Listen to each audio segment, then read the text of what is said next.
नवापूर शहरातील कृषी उत्पन्न बाजार समिती आवारात तालुका कृषी विभागाच्या वतीने रानभाजी महोत्सवाचे आयोजन करण्यात आले। या महोत्सवाचे उद्घाटन आमदार शिरीष कुमार नाईक यांच्या हस्ते फीत कापून करण्यात आले। यावेळी माजी जिल्हा परिषद अध्यक्षा रजनीताई नाईक, कृषी उत्पन्न बाजार समिती उपसभापती विनायक गावित, माजी पंचायत समिती सदस्य राजेश गावित, गट विकास अधिकारी देवीदास देवरे, प्राध्यापक तानाजी वळवी, तालुका कृषी अधिकारी रविशंकर पाडवी, उमेद तालुका अभियान व्यवस्थापक संजीवन संन्यासी, हरीश पाटील आदी मान्यवर उपस्थित होते। मान्यवरांचा सत्कार तालुका कृषी अधिकारी रविशंकर पाडवी यांनी केला। या प्रसंगी बोलताना आमदार शिरीष कुमार नाईक म्हणाले की आजकाल बाजारात मिळणाऱ्या भाज्यांवर केमिकलचा मोठा मारा असतो, मात्र रानभाजी ही वन औषधी भाजी मानली जाते। ती केवळ चविष्टच नसून आरोग्यास उपयुक्त आहे। तालुका कृषी विभागाने माझ्या कारकिर्दीतला सर्वात चांगला रानभाजी महोत्सव आयोजित केला आहे, यासाठी मी त्यांचे मनपूर्वक अभिनंदन करतो। तसेच नवापूर तालुक्यातील सर्व माता बहिणींनी रानभाज्यांचे उत्तम प्रदर्शन उभारले आहे, यासाठी त्यांचेही अभिनंदन करतो।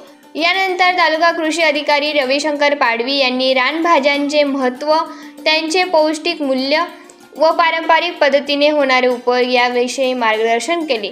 महोत्सवात तालुक्यातील शेतकरी व महिला बचत गट यांनी विविध रानभाज्या प्रदर्शनासाठी आणल्या होत्या। त्याचबरोबर विक्रीसाठीही भरघोस स्टॉल्स लावण्यात आले होते। पारंपरिक पद्धतीने रानभाज्यांच्या पाककृती करून उपस्थितांना आस्वाद घेण्यासाठी ही व्यवस्था करण्यात आली होती। आमदार शिरीष कुमार नाईक यांनी सर्व स्टॉलला भेट देऊन पाहणी केली, तसेच रानभाज्यांचा आस्वाद घेतला।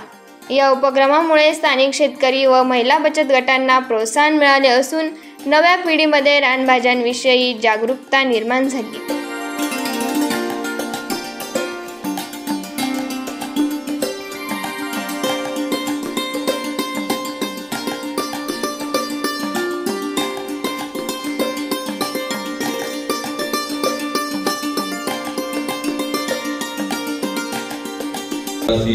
लोकांचं जर म्हटलं की जल, जंगल, जमीन ह्याला आपण अमूल्य असं मोठं स्थान आहे आणि त्यांचं आपल्याला जे निसर्गप्रेमी, जे निसर्गावरचं प्रेम आहे, कारण आदिवासी, कारण मी आता एवढं नाही सांगत, परंतु आदिवासी म्हटलं की जंगलात राहणारा निसर्गप्रेमी माणूस आहे आणि आदिवासी लोकांमध्ये जागरूक करण्यासाठी शासनाने अशा रानभाज्या भाज्या आहे याच्या निमित्ताने विविध महोत्सव, कारण हा जो रानभाज्या आपण जे म्हणतो, काही वेळा पूर्वी काळी उदरनिर्वाह म्हणून ह्या भाज्या आदिवासी लोकांमध्ये, म्हणजे आदिवासी लोक खातात, उदरनिर्वाहासाठी ते जीवन जगण्यासाठी भाज्या खातात असं व्हायचं, परंतु आज एक उपजीविकेचं ते साधन बनलेलं आहे।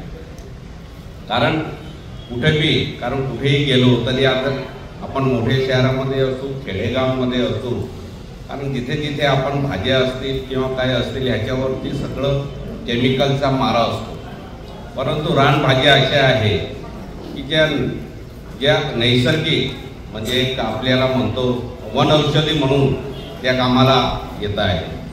आज बऱ्याच ठिकाणी आपण म्हणजे छोटे म्हणजे ज्या कोथिंबीर, मेथी, इतर सगळ्याच भाज्या असतील त्याच्यासुद्धा आपण युरियापासून सगळं खत म्हणजे टाकत असतो, परंतु हे रानभाजी म्हणजे नैसर्गिकरित्या ह्याच्यावरती कसला फवारा नाही, काय नाही, त्याच्यामुळे आपलं शरीरसुद्धा चांगलं राहतं, आरोग्य चांगलं राहतं। आणि मी सांगितलं की ह्याच्यामध्ये मला हे जेवढ्या भाज्या आहेत खरं म्हणजे वन औषध या व्हिडिओमध्ये आपल्याला कुठे आदिवासी माणूस आजारी पडला असं कधी जाणवलं नाही, भासलं नाही, परंतु आज आपण बघतो आहोत की पूर्ण फर्टिलायझर, केमिकलमुळं आज माणूस आपल्या खरं सांगायचं गेलं तर आदिवासी भागामध्ये डायबिटीज, प्रेशर हा रोग म्हणजे कधी बघायलाच भेटायचा नाही, परंतु आज लहान वयामध्ये सुद्धा जो नाही तो आपण विचारलं तरी मला डायबिटीस आहे, प्रेशर आहे, इतर तर आहेत ते म्हणजे ताणतणाव वगैरे ते, परंतु हे जे छोटं म्हणजे मोठे रोग उत्पन्न होत आहे, हृदयरोग सारखे, हे सगळं केमिकलमुळे होऊन राहिलेलं आहे. म्हणून आपण खरं म्हणजे एक कृषी विभागाने चांगला हा म्हणजे आतापर्यंतचा माझ्या याच्यामधल्या कारकिर्दीमध्ये सगळ्यात मोठा चांगला तुम्हाला अभिनंदन करतो. चांगला, कारण उमेदसारख्या माझ्या माता भगिनींना मी इतर खेडेगावाच्या म्हणजे खोलगर बांधण्यापासून सगळे लोक इथं भाजी म्हणजे रानभाज्या दाखवण्यासाठी आलेले आहेत आणि जवळपास सगळेच रानभाज्या ह्या इथं बघायला भेटल्या. काही वेळा सीझन पुरतं रानभाज्या असतात, परंतु जेव्हा ज्या सीझनली भाज्या असतात, कारण बऱ्याच शहरातले लोक सुद्धा आज रानभाज्या घेण्यासाठी शनिवारी आपण त्या बाजारात गेलो तर एवढी गर्दी होऊन जाते की जो नाही तो भाजी घेण्यासाठी हे होतो. आम्ही सुद्धा ह्याच्यातल्या जवळपास सगळ्याच रानभाज्यांची टेस्ट घेतलेली आहे. आज कातूबाई सारखी उर्दमध्ये मधाचे ह्याच्यामध्ये म्हणजे शासनाने त्यांना म्हणजे आपल्याला जे काही काम करायचं असेल शासन मदत करतोच, परंतु त्याच्यावरती न राहता आपण अजून त्याच्यावर किती मार्ग काढला पाहिजे. त्यांचं मार्केट आता काही बोलल्या की आम्ही मुंबईत की रानभाज्या पूर्ण तालुक्यात अगदी मुबलक प्रमाणात उपलब्ध आहेत, परंतु त्या रानभाज्या खरेदी करण्यासाठी जो ग्राहक वर्ग आहे तो आपल्या तालुक्याला आहे.